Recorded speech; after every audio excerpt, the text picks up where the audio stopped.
নমস্কার বন্ধুরা, আমি পায়েল। আজকের ভিডিওতে আপনাদের বানিয়ে দেখাবো একটি বিকালের স্ন্যাক্স। চায়ের সাথে দারুণ স্বাদ লাগে। প্রথমে আমি চায়ের কাপে 1 কাপ ময়দা মেপে নিয়েছি। ময়দাটা অবশ্যই চেলে নেবেন।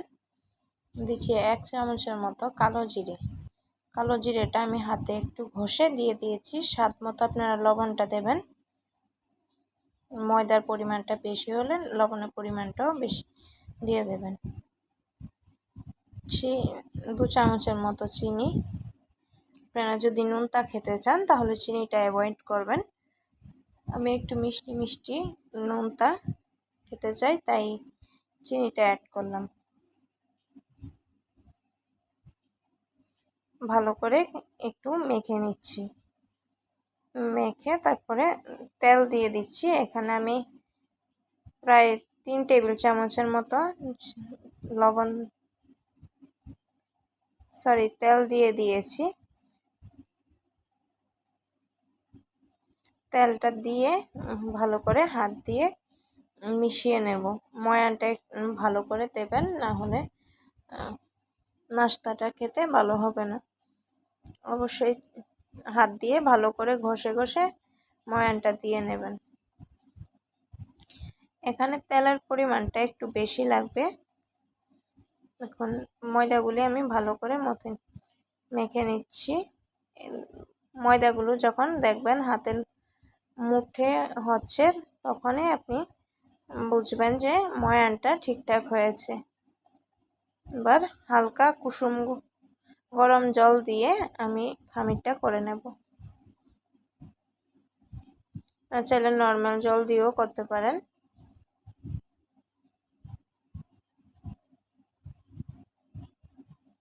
ভালো করে আমি মেখে নিচ্ছি।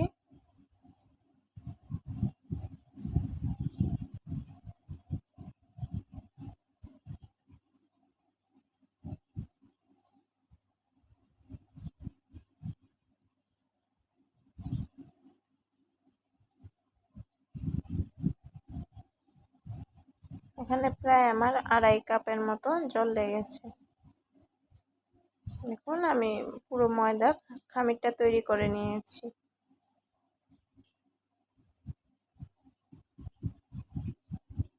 এবার এটার উপরে সামান্য একটু তেল দিয়ে ঢাকা দিয়ে 8 ঘন্টার জন্য রেখে দেব।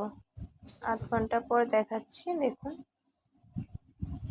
দেখুন এবার একটু মথে নেব বন্ধুরা।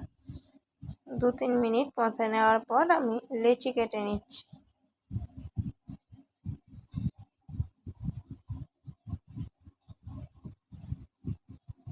আমার সবগুলো লেচি কাটা হয়ে গেছে। এবার রুটিটা আমি বেলে দেখাচ্ছি।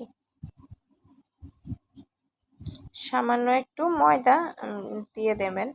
বেশি পরিমাণে ময়দা দেবেন না, তাহলে তেলটা পুড়ে যাবে। সামান্য একটু ময়দা দেবেন যাতে পিঁড়িতে না লেগে যায়। দিয়ে ভালো করে উল্টে পাল্টে আমি এটা বেলে নিচ্ছি।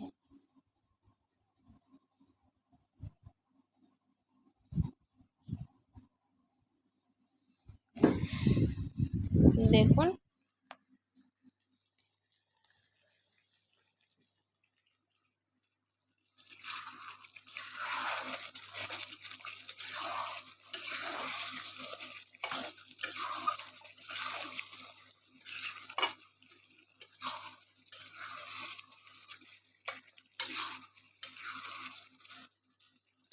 আমার রুটিটা বেলা হয়ে গেছে।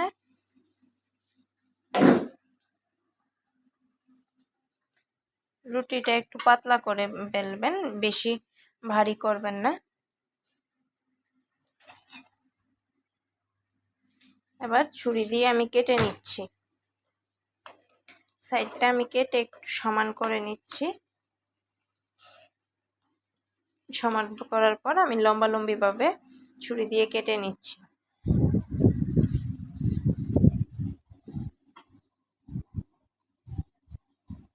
দেখুন, এবার আমি ডায়মন্ড শেপে কেটে নিচ্ছি।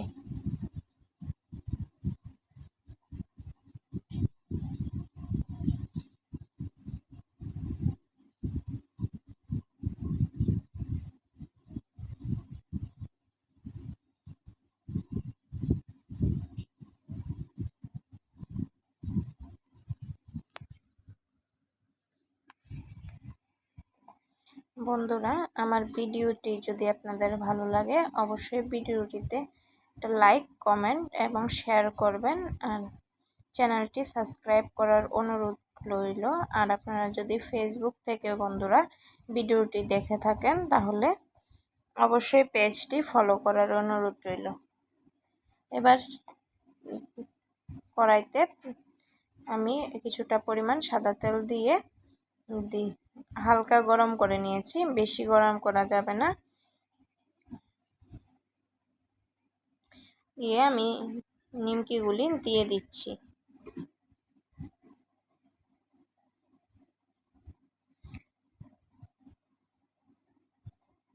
একবারে দলা পেকে গেলে কোনো সমস্যা নেই, আপনি কাঁটা চামচ দিয়ে একটু নেড়ে দেবেন, তাহলে দেখবেন এগুলো আলাদা হয়ে গেছে, একটার সঙ্গে একটা আর লেগে নেই। মিডিয়াম টু লো ফ্লেমে ভালো করে এটি আমি কিছু সময় ধরে উল্টে পাল্টে ভেজে নেব।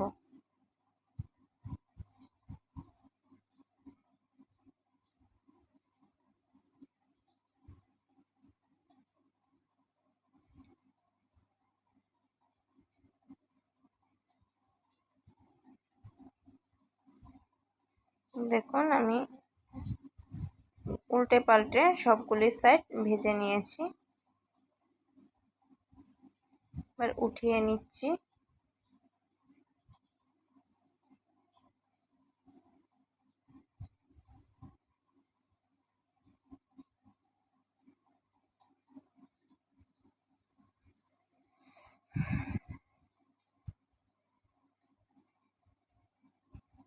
দেখুন খুব সুন্দর ভাজা হয়ে গেছে আমার এগুলো।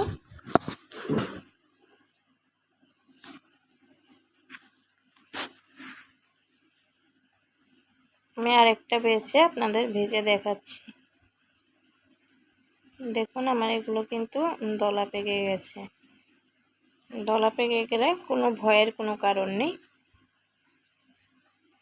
কাঁটা চামচ দিয়ে একটু নেড়ে দিলে সবগুলি ছুটে যায়। দেখুন আমারগুলি কিভাবে ছুটে গেছে আর একটার সঙ্গে একটা লেগে নেই। আর মিডিয়াম টু লো ফ্লেমে আমি ভালো করে এগুলো ভেজে নেব।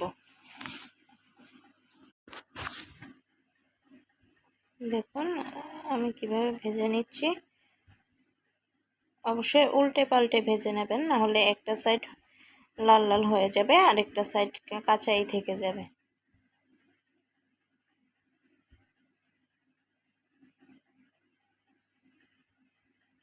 সবগুলো ভাজা হয়ে যাওয়ার পর দেখাচ্ছি। দেখুন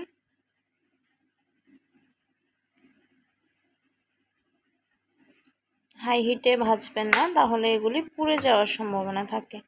মিডিয়াম টু লো ফ্লেমেই ভালো করে ভেজে নেবেন। আর ওঠানোর সময় তেলটা ছেঁকে তুলে নেবেন, তুলে একটা টিস্যু পেপারের উপরে রেখে দেবেন।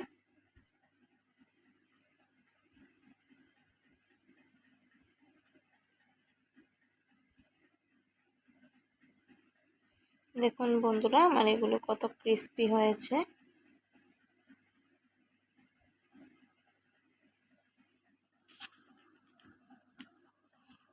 আবার দেখা হচ্ছে পরবর্তী কোনো নতুন ভিডিওতে। ধন্যবাদ সবাইকে।